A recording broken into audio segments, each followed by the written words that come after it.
Welcome everybody to a special, I guess, Black Friday edition of WCW 2005 here in TEW 2020, as it's, April 2005 in the game, but it's just been Thanksgiving, of course, in America. If you don't live in America, well, hope you're having a good weekend.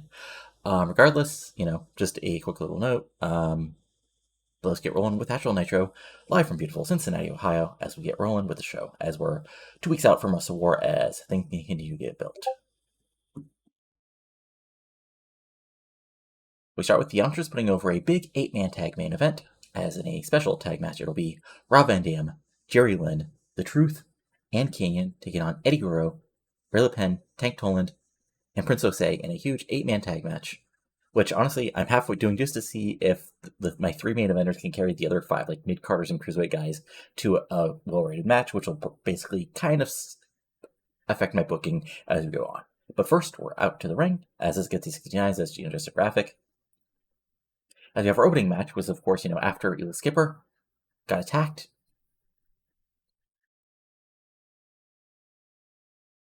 Where we got Matt Sydal and Shane Moore teaming up as Cruiserweight Champion and, his partnership to face off against Ela Skipper and Austin Aries. Of course, last week, Ela Skipper attacked Sydal after he defeated Prince Osei. So we've got this match, and it's, it's a high spot opening match, basically involving, people who you'd expect. Shane Moore gets to fly around, play babyface and Peril. Matt Sydal hits some big flying moves.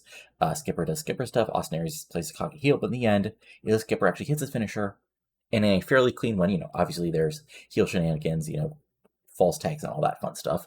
But at the end, Ela Skipper pins the Cruiserweight Champion with the overdrive in a little over 7 minutes, as this gets a 56. Austin Aries gets a 48, Ela Skipper gets a 58, Shane Moore gets a 36, Matt Sydal gets a 45. Solid stuff, back and forth match, but in the end, the heels get the win and possibly, a shot at the Cruiserweight title.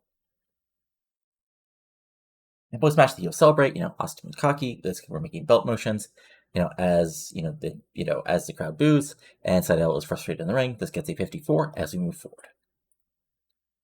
Then we're backstage with Chris, as Jeremy Borash is with our tag team champions of the world, America's Most Wanted, as Borash puts over the big match tonight, where it'll be Chris Harris taking on Titus Tomko, where if Tomko wins, Helms and Tomko get a title shot, at WrestleWar, and Harris says he's not worried about the singles match. Storm adds in, Helms is a great wrestler, but he thinks he can just walk into the tag division and get a shot just because he found some bodyguard.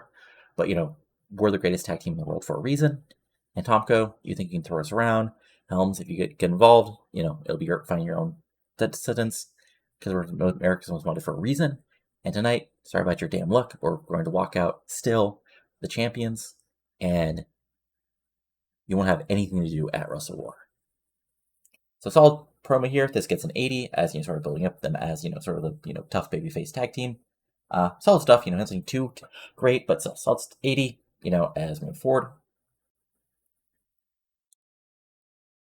we have a quit Jason Jett in ring, as basically he complains that it's pathetic that he even has to earn a U.S. title shot, as he challenged Alex Wright, but as the officials doesn't think he deserves a title shot right away. That he has to defeat suitable competition. So he's facing a former U.S. champion in Tajiri. And nothing against you, Tajiri, but I'm money, and you're not. And so get your ass out here so I can kick your ass and move on to where I deserve to be, which is as the United States champion after being the television champion. Out comes Tajiri to a pop as we set things up, as it gets a 58, as Jett is slowly getting over, not super over, slowly getting there.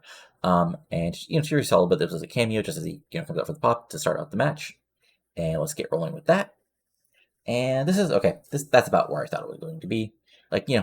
Solid match, as Jason Jett is decent in the ring, high flyer, does some underhanded heel stuff to take advantage. Tajiri throws some kicks around, does some takedowns, tries to get Jett in submissions, locks on tarantula for the 5 count, but eventually Jett basically hits a low blow late, hits his sort of like a moneymaker type finish,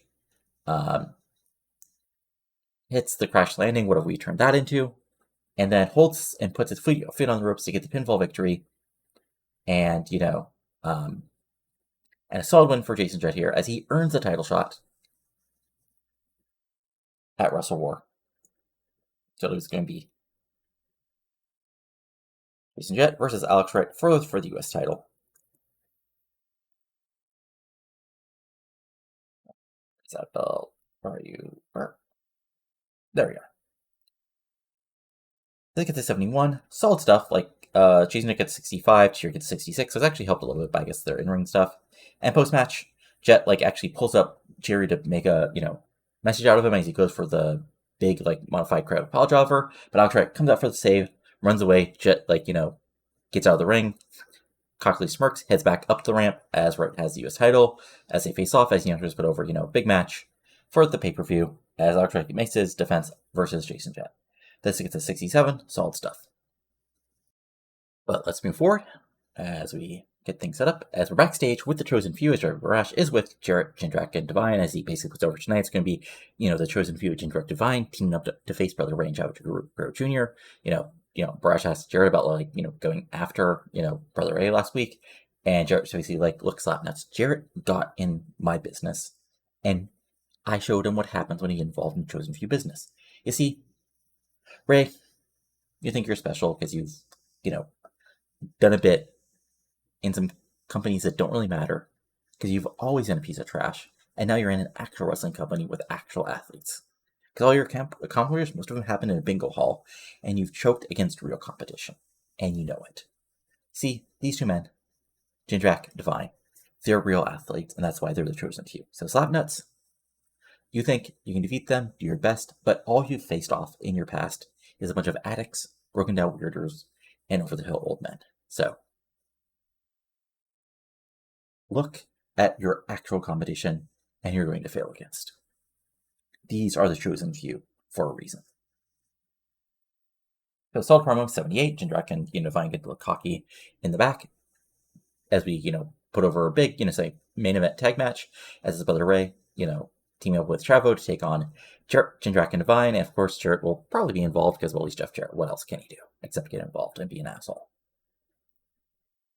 And then we go backstage where we basically have, a quick little, not a quick little segment, but a decent little segment between all the baby faces involved in the main event tonight. As Lynn, talks to RVD about, coming back basically to attack him. RVD says, no problem, man. We're saying you got to get back in the big time somehow. And this was a good way. They shake hands.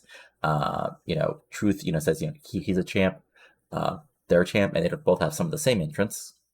Insert, hey, let's do a under the radar 420 marijuana reference because it's the Truth and RVD. Anyway, RVD says, we can both go high together. And then, there's a bit of little tension between Kanyon and Van Dam, as Kanyon says he has a lot of respect for Van Dam, and they're teamed together. Remember, in a couple weeks, I'm going to become champion again. RVD says, look, if you beat me, great. But tonight, like you said, we're a team, and we can go in and kick some ass. Everybody agrees, and there we go. 85. Fun little stuff, just, putting baby faces over. Because remember, baby faces get along. Heels are evil assholes who will turn on each other in a second. So there we go. I then enter the ring where Goldberg kills Danny Dominion, who's a local wrestler, in a minute, just like destroying the guy. Like, it's just a complete wipeout. This is this is, hey, Goldberg's back on TV and he's killing somebody because he's Goldberg. Goldberg gets a 90. This guy gets a 14 because, well, he's a random, joke. But just a way to put Goldberg over and remind people, hey, he's Goldberg. And then, in the ring, we have Goldberg in the ring, and he says, once again, Savage and his goon Frye want to treat me like somebody they can look past. I admit, I've never been in an MMA ring. I admit, yeah, you fought a lot of tough men, Frye. But I've been in trenches of football games, both in college and the NFL in front of thousands. I fought the greatest wrestlers in history. And there were 60,000 people. I beat Hulk Hogan. And I've faced some of the toughest catchers in the world who can last for an hour in this ring instead of getting tired after a few minutes and he had a bell to ring to save them. Because Don Frye, you're a tough son of a bitch. I'm not going to tell you that. But there aren't going to be rounds at WrestleWar, and you're not going to be saved by any bell. I have to beat you in that ring minute after minute and prove you're better than me. Cue Savage and Frye coming out. Of course, Savage taking the mic. And well, Frye is, looking tough.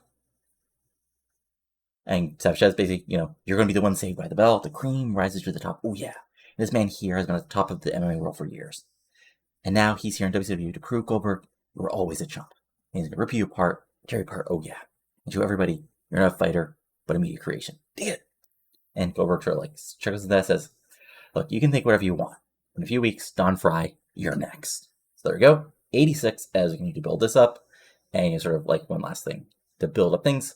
before we head up to the match at WrestleWar in basically 13 days. As this gets an 86. Frye underperformed, but I mean, he was basically right on minutes for 8 minutes, so I understand why that happened. But still, really good segment. Continue to build things up here between these two men. And then we go to a pre-tape segment, as basically we put we start out with basically in darkness, and then we have some voiceover as he says, "Got this tip from Raven, and WCW sent me out here. I'm just some random camera guy. Now I'm in the middle of Knoble, Puerto Rico. Jesus Christ!" And now we see him following as Macias and Morningstar get out of a car, and we're sort of in some small village in the middle of nowhere in Puerto Rico, and we see Macias and Morningstar enter a village, and we see him following in the camera follows them from behind and looking through the window, and there's a mixture of sort of things like voodoo, Santeria, etc. Basically a smorgasbord of creepy quasi-religious stuff. And there's an old man there, and Morningstar is upset at this old man. He says, he basically saying, pointing Macias, and said, basically saying, "This, you said this was unbreakable, that no man could break the bounds that I put him in, that I now have him under my spell. The message was forthright in this. Are you implying the message was wrong?"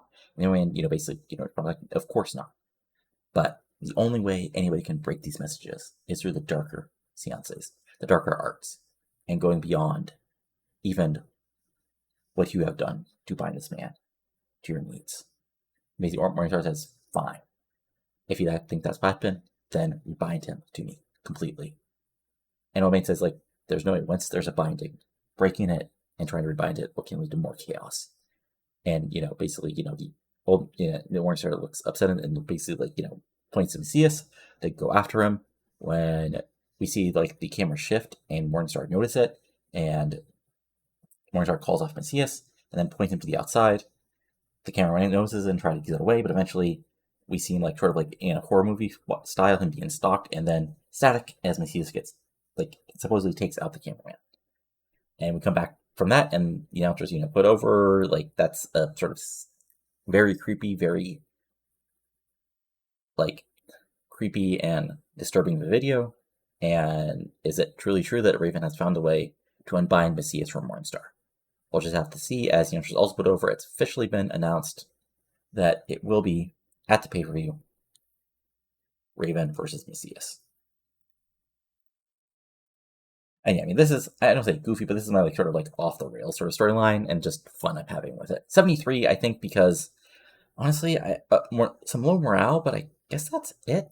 I guess maybe it only went 6 minutes, so maybe if it went 8, it would have been better. I'm not sure. We'll just have to see what happens. Maybe get a segment on top after a long segment. Maybe the game accounts for that. I'm not 100% sure. Regardless, moving forward, we have the Titus Tomko versus Chris Harris match. Remember, if Titus Tomko gets the win here, Tomko and Helms gets a title match, and Chris Harris is looking tough, but Titus throws him around. But Chris Harris eventually takes the advantage back because he is the more skilled wrestler, and Tomko is a big guy and could be a great part of WCW, but he is a newcomer to the business here.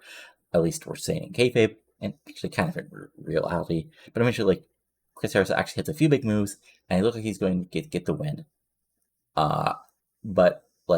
But eventually Shane Helms, after a rough bump, as Tomko actually goes for a big boot on Harris, but Harris goes for a big dive on Tomko, but Tomko pulls a ref in front of him. Both men are down. Tomko comes in, big super kick, double team, sort of stuffed powerbomb type of maneuver. Storm tries to make the save, and Helms and Storm Helms starts running with Storm. Tyson hits his finisher. Ref recovers. 1, 2, 3. Titus Tomko gets the win over Chris Harris. And let me tell you, Chris Harris was not happy about doing this job, which means time for a big paycheck. Because again, here's my thing: if I think in actual reality, the referee, the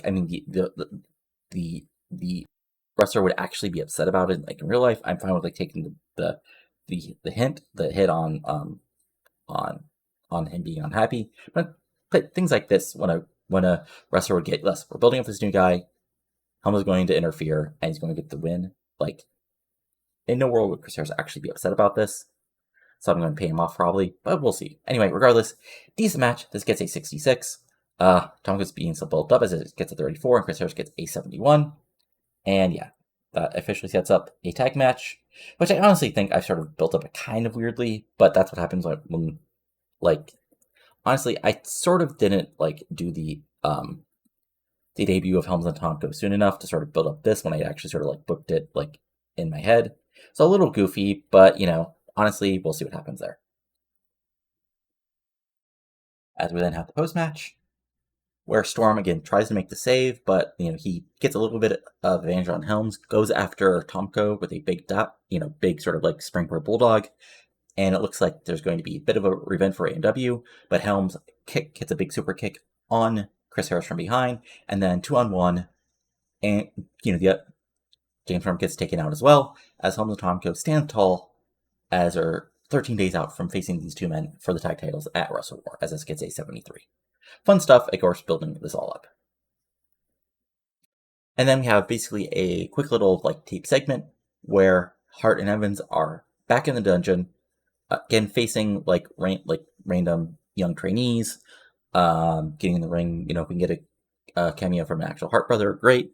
Obviously not Brett, but, like, you know, Bruce, Keith, one of those guys, as sort of like, you know, Hart and Evans put over. You know, they have to get back to the roots to have a chance against Ninkio at the pay-per-view, and then we can prove why they were tag team champions and why they're two of the fastest rising stars in the business today. And, you know, Stacy Keibler can do all she wants on the outside and try to get every advantage for her men. But you know, going to remind everybody at WrestleWar why they're called the Hart Legacy. So 71, decent little segment here to build up, you know, the big tag match at the pay-per-view. Which I think I officially, hold on, WrestleWar, yeah, okay, cool. I thought so, I just wanted to triple check. 71, not bad. And then we have our tag match, which has Brother Ray and Chavo Guerrero versus Divine and Jindrak. And it's your very basic tag match, like Divine and Jindrak get the advantage of actually having teamed a little bit, you know, so they get the advantage, but Chavo's a solid wrestler, so is Brother Ray, so Chavo gets to do some, you know, I imagine hits the Three Amigos maybe on Divine. Divine eventually, like, cheats to fight back. Chavo plays face in peril against Divine Jindrak doing some double team moves. Eventually, Brother Ray comes in for the hot tag. He throws people around, like, imagine him having a press slam on Divine or throwing him to the outside. Jindrak and Brother Ray brawl, but eventually, like, Brother Ray actually has hit the big full Nelson bomb on Merc Jindrak, and in a just complete, like, you know, fuck finish, because sometimes you gotta do them on TV, regardless of what some people believe. Jeff Jarrett comes in and just drills Brother Ray in the back with the guitar to the boos of the crowd, as this gets an 80. Chavo gets a 68, Brother Ray gets an 82, Mark Jindrak gets a 74, Divine gets a 72, and, you know, the heels are going to the back when Brother Ray recovers and starts to give chase, and, you know, as they're cockily, you know, celebrating at the top of the ramp, they all of a sudden get a little upset and head to the back.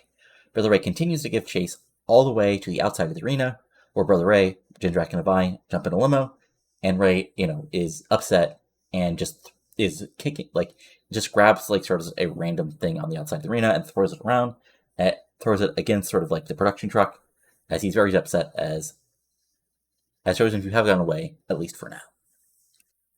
This actually gets a 99, which is sort of amazing to me. I forgot, like, Jarrett's actually pretty damn over and can really build stuff up like this.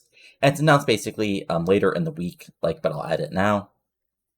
At pay-per-view, it's going to be Brother Ray versus Jeff Jarrett, as you sort of expect.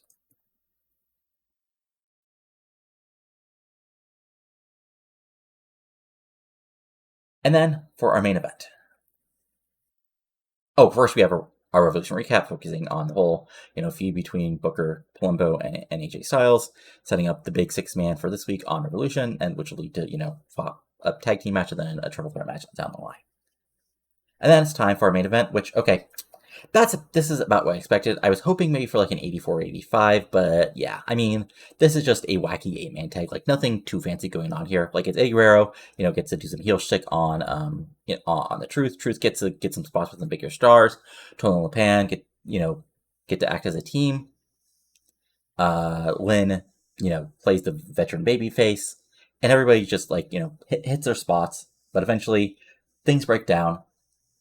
Kanyon and Eddy are on the outside fighting, and, you know, like, you know, Kanyon seems to be more focused on getting after Eddy, as Ray Leppan and Toland hit a double team on Jerry Lynn, and on the outside, Don Marie actually holds down Jerry Lynn's foot on the outside, as Leppan goes for the pinfall victory, goes for the pin, and actually gets the pinfall victory as Leppan is just able to hold off the other babyfaces enough with Osei, as, RVD breaks through and breaks the count basically 3.1, but the heels get the big victory here as Ray Leppan pins Jerry Lynn. This gets an 81, Truth gets a 70, Kanyon gets a 92, Jerry Lynn gets a 53, RVD gets an 89, Osei gets a 61, Leppan gets a 67, Toland gets a 70, and Eddy gets a 92.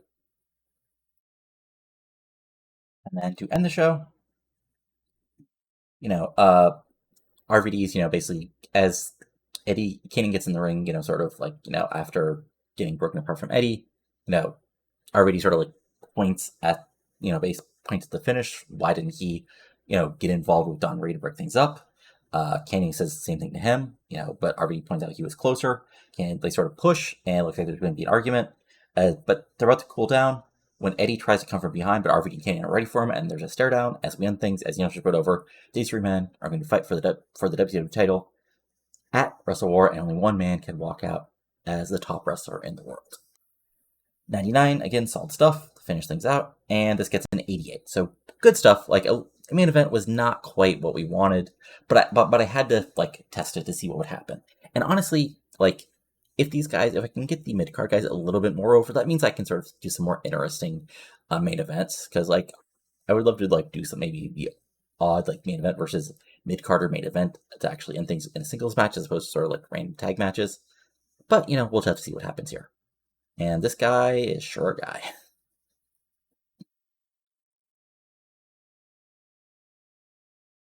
I mean, I don't make assumptions, but this guy looks eh. Sorry, I'm terrible. Anyway, okay, so first, Sameo, let's see here. First, yeah. Alright, so Nitro itself got a 2.092, which is about as we expected, and Raw got a 90 and got a 2.4. Okay, so let's see here.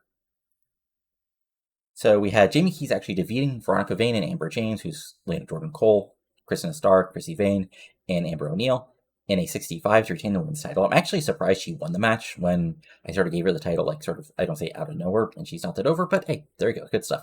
Then we had a whole lot of promos: Billy Gunn, Triple H, Regal, Angle, Edge, Selena Majors, William Regal won a squash from even in 80, while Chris Cummings coming in 76. Then we had Top Shelf of Hall, DDP, and Steiner defeating Rikishi and Rochester Reborn in 76. Kurt Angle squashing D'Lo Brown in 87. Then we had Brock Lesnar and Chris Benoit teaming up to defeat TNA in a cage match in 99. Interesting. Again, I find hilarious that Benoit had the title from October till Mania, and they didn't do really anything with him. And now he's not the champion; he's wrestling all the time. I'm not sure what that means. And also, oh yeah, one thing I didn't notice is probably to structure the face heel divide. The AI basically turned Michael's heel right after WrestleMania, so I'm probably going to have to figure out a way to figure out it'd probably be a slow build thing in canon, but yeah, that's interesting. Anyway, let's see here. Anything else of note? Oh, Guy had a big show. Mama Kishi versus Akira Hokuto was an 81. Okay. Nothing else that exciting here. Let me just double check. Nope. All right. So I'll be back in just a moment with Revolution. All right. Now it's time for Revolution, live from from Scott Tree Center in beautiful Kansas City, Kansas. Let's get rolling with Revolution, as of course they're building up their own stuff as they're not in WrestleWar. But let's get going with the actual show. As we are, of course, as set up last week, there's going to be a 6-man match of Chuck Palumbo, Monty Brown, and their partner Keenan Sharpe taking on Rey Mysterio Jr., AJ Styles, and Booker T. Whoever gets pinned automatically moves into a triple threat match in 2 weeks, and the losers and whoever takes a pin is eliminated. But then next week there's going to be a tag match of the 4 people left over, and whoever wins that tag match will also advance to the triple threat. There you go. This gets to 71, and then we go to the ring for our opening match, which is, wow, this is actually really freaking good. Okay. Is there anything specific why this is really good, or was this just, no, I mean, nothing special here. Just honestly, this is, Jamie Noble's. Hey, it turns out Jamie Knoble, really good at this wrestling thing. But Simmons is still pretty solid as he's getting older. But honestly, I thought I was going to do with more Simmons, but he's sort of stuck in that mid card position. I might try something with him in the near future. but and there's still a bit to go. Anyway, regardless, this is a basically a semi-squash. Like Knoble gets to play as a cocky heel, like avoiding going for the pinfall and just bringing Simmons up. Simmons gets a little bit of fire near the end, but Knoble eventually locks him to the trailer hitch, and Simmons has to tap out. SS gets a 78. Knoble gets an 83. Simmons gets a 63, and then post-match, Knoble keeps the hold on until Anderson comes out to make the save, and they start fighting until WC officials breaking them apart. As sort of put over, this feud is truly, the heat is rising on this feud a lot. As Anderson looks down at Knoble as they looks like they're about to go after each other again before officials hold them back. As this gets a 70, fun stuff. And then we go backstage. Well, actually, we go to basically a video where Social Scene are getting ready for their debut photo shoot. In the back, at a photo shoot with various announcers or not announcers. Sorry, I am having a break part. Various photographers and stuff. On Captivation of Angel Fox, Lexi James, and Lizzie Doom show up, and basically Social Scene are sort of like, what the hell is going on here? And basically Angel Fox and Lexi James say, don't forget, we're still at the top of this division.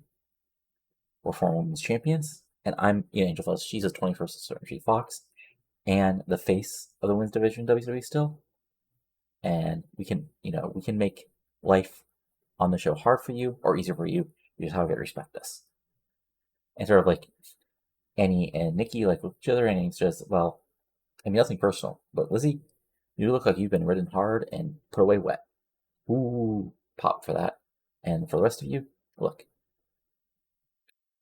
great in the past, but you're former champions. Quote, former. We're the future now. We got the photo shoots, the paparazzi around us, bringing along somebody with a famous name like Nikki, and of course me, and all the bling. You're going to be left in the past like new metal, and whoever told you, Lexi, that's a good outfit. Ooh, pop for that, as, they sort of little but still baby faces, nothing too, sort of building them up as sort of again, sort of paparazzi, sort of the rising social media stars of the mid 2000s. Sort of Paris Hilton say, so we're getting over at this point. Anyway, this gets to 57, fun stuff. And then we go from there, cutting backstage to Amy Weber with Sting Lynn, and Amy Weber asks if Sting is ready, after several tough fights, and, not being around for a bit before that. And, Sting basically says, I'm always ready, Amy. I heard up last week to Paul, because he has a bright future in this business. In a way, he reminds me of me back when I was a lot younger, always fighting the numbers game and falling down. But I'm here now to back him up. And to remember it, tonight, it's showtime. And then London basically puts over Sting as a legend and says, he's a legend, but tonight he's my partner, and we're going to kick ass and take names together as a team. So babyface promo putting the match, basically the match later tonight. It's going to be Sting in London taking on Kidman and Lance Storm, as this gets a 76 when we move forward. And we come back to the ring for Keith Walker getting another match. And he, again, takes apart Sandman in a little over 3 minutes by stoppage and just, beats him down, takes him down, as from the fighting pit, just knocks him down, eventually, just drilling him with forearms and big hammer punches till the ref calls for the bell. This gets an 18 because, wow. Unfortunately, I forgot, Sandman's, okay. I'm probably going to release Sandman because he's just not over anymore. He's not that great in the ring, and, yeah. He was a nice idea, but he never quite worked out.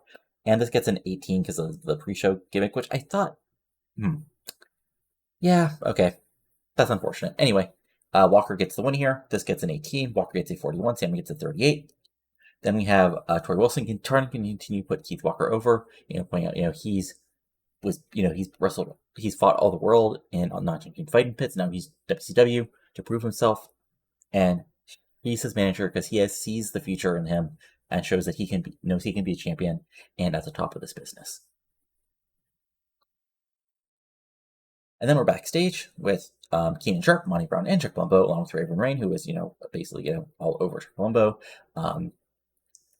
rubbing his back, being all over him like a good, old lady. And, basically, Monty is already on Keenan saying, don't talk about any BS, don't talk about the path, just be focused on this match. And I was like, don't worry, Sharpe knows what the situation is. He has, he hasn't had the best couple weeks, so he has just enough, he has even more reason keep his head in the game tonight and win a match. And Monty's like, well, I don't care if he has a head in the game, because I'm here for one reason. That's to win this match in triple threat in 2 weeks, so I can be done with you fools. And I was like, well, I'm the one who's going to win the match tonight. And then you're off team with Keenan next week, because it's my show now. And they sort of face off again, and they continue to argue as they have for the past couple weeks. And Keenan sort of sighs and says, this is what happens to men that are not on the truth path, as he sort of walks away out of the locker room. So 80, not the best, but a decent little segment to put over, the sort of ramshackle nature of the heels. And then we have first Nattie Neidhart, Celine Cartier. Then we have Gail Kim coming out and saying, I thought about who I team up with tonight because I have a big tag match against these two, but I determined there wasn't anybody in the back who could be a partner, who I trusted, who I thought could back up the head bitch in charge of the WCW Women's Division. So I looked around the wrestling world, and now I'm here with a woman who wants to kick ass just as much as I do, and doesn't want to take any shit from any men in this audience or anybody in the back who thinks we don't deserve our shot, and wants to follow along little blonde bimbos like Cartier or Trisha. Welcome Allison Danger into WCW. Now comes Allison Danger, who's been in our dev fed for basically a while. And I'm not quite sure if she's here forever, because I brought her up to borrow him, but I think it's about time, because honestly, also the face heel division, the only problem is at this point, the women's division is sort of overpacked, and sort of some people miss shows. We'll have to just see what happens with that. Anyway, Allison Danger comes up, gets an 85, because honestly I didn't rate Allison, and it's on to the tag match. And then you have the actual tag match, which actually goes shockingly good. Okay, wait. Why? Okay. I'm a moron. I forgot to okay. Okay, but here's my bi-weekly booking mistake. So this was supposed to be a double count out. Because, original booking was going to be Celine going over Gail Kim, but Gail Kim was not happy about that. And since I double-checked their popularity and forgot Gail Kim got really over, I was going to do a double count out, but hey, okay, so I can actually deal with this. So Gail and Celine are actually brawling on the outside, and Allison Danger actually shocks Nattie Neidhart with a quick roll-up for the pinfall victory after they go back and forth, with, of course, focus being on Gail Kim and the number contender Celine Cartier as they fight. But solid match, as this gets to 65. Overall, Allison Danger gets a 37, Nattie Neidhart gets a 41, Gail Kim gets an 82, and Celine Cartier gets a 70. 65 overall, so not bad. And then post-match, they fight back in the ring, and Cartier eventually gets the advantage, not in the ring, but eventually fight on the outside up to the ramp, and eventually Celine gets the advantage and nails Kim with the Slice Leve, which is an air raid crash, on the ramp to the cheers of the crowd as she stands up making belt motions as this gets a 73 and continues this basically near the belt feud with Celine Cartier as the number one contender and Gail Kim as your women's world champion. Then we go backstage, where the baby faces are still, are backstage together as it gets an 89. And, Bookers, they're still a little wary of Booker, and Booker's like, look, I understand why we're over, but even if I'm still the asshole I was, we're united because we all want the same thing, and that's to advance forward. Now, we're all going to go for the win tonight, but we're going to do this together. And, look, AJ, you shocked me, and you beat me before, but you're the future of this business. And Ray, you're already a legend in your way. And tonight, they're a team, and we'll go either be successful or we'll fail together. Sucker. And there's nothing else we can do. Now, can you dig that? And AJ's still a little worried because, he remembers, it's a couple weeks ago you were still calling me a punk kid. Now I think we're going to be fine together. And Ray's like, look, Booker would actually be better off if we would just still be running with Monty and Palumbo going after us. But he made a decision, and I trust him for now.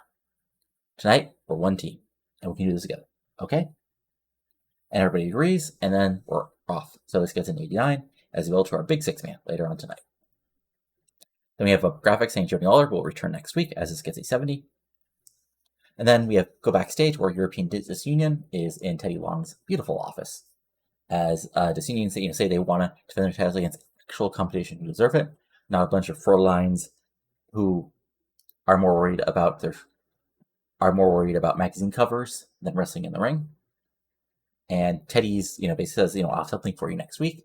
And basically, Nikita calls like, look, I have ice in my veins. And I won't hesitate to take you out, just like I've taken so many women in that ring out, if you do not give us something worthy of our skills. Teddy's like, playa, I'm still your boss. And don't worry, next week, you'll get exactly what you deserve. So 84, building something up for next week. And I sometimes forget that, like, Colt's pretty good at promos at this point. So there we go, as we move forward. To basically Anderson, backstage, and Knoble's going after him, and the fight and brawl is on as officials try to break them apart, but they go after that back and forth, and eventually, officials are breaking them apart, but, they go after each other still, as, Teddy Long comes in, well, no, Teddy doesn't come in, but, we get, a quick spot from Dusty pulling him apart, as he's a road agent here, but basically, NCA's down to over, this has really built quickly, as these two men want to go after each other, as this gets a 75. And then we have our big tag match as, of course, former tag team champions Billy Kidman and Ron Storm team up to take on Sting and Paul London. And I mean, this is sort of what you expect as far as this kind of match.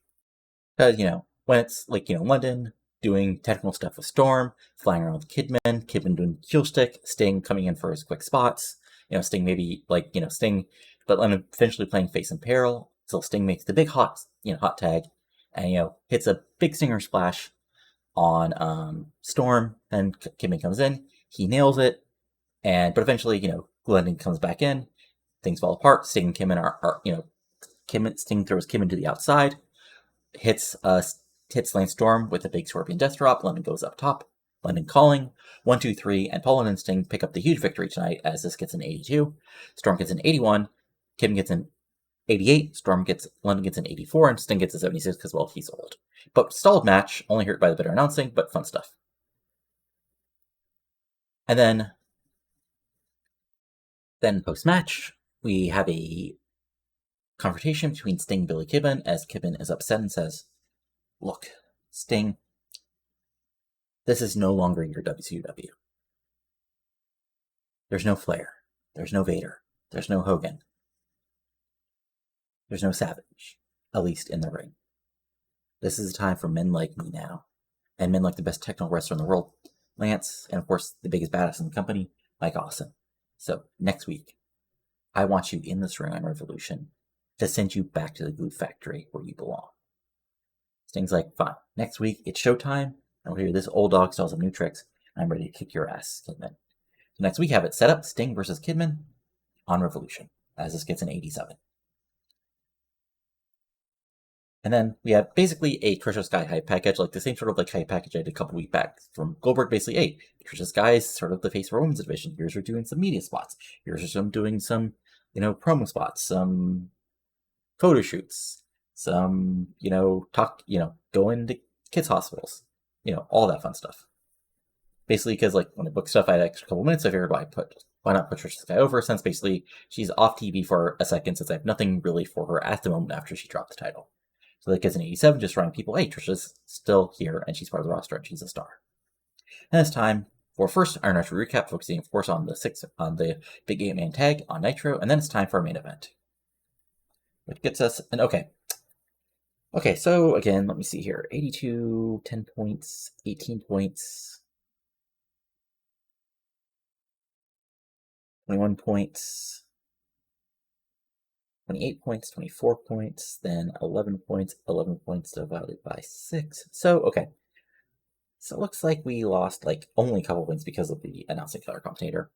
But, this is sort of what do you expect here. This is 5 stars and Keenan Sharpe, who, unfortunately, is sort of, for reasons, sort of spinning with it. Regardless, this is exactly what you expect. Monty Brown throwing around people, Chuck Palumbo doing his, heel check on all men, AJ and Ray flying around, Booker T doing some brawling, Sharpe trying to lock people in some holds, and eventually, what happens is Monty Brown and Palumbo, both go for, Monty Brown hits a pounce on AJ Styles, late in the match, but Ray makes a save at the last second, and Palumbo doesn't come in the ring to fight him off.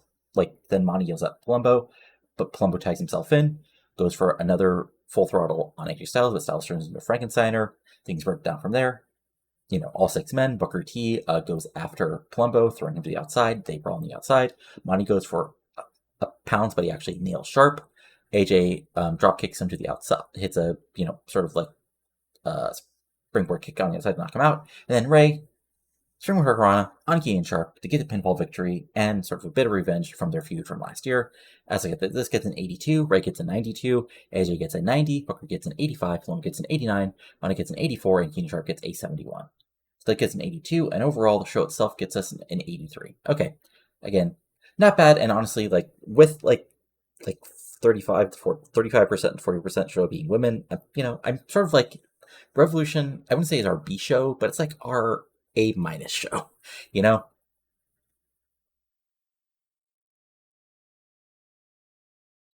And let's see here. We'll see if there's any interesting news, and then we'll go from there as far as what's going around the wrestling world.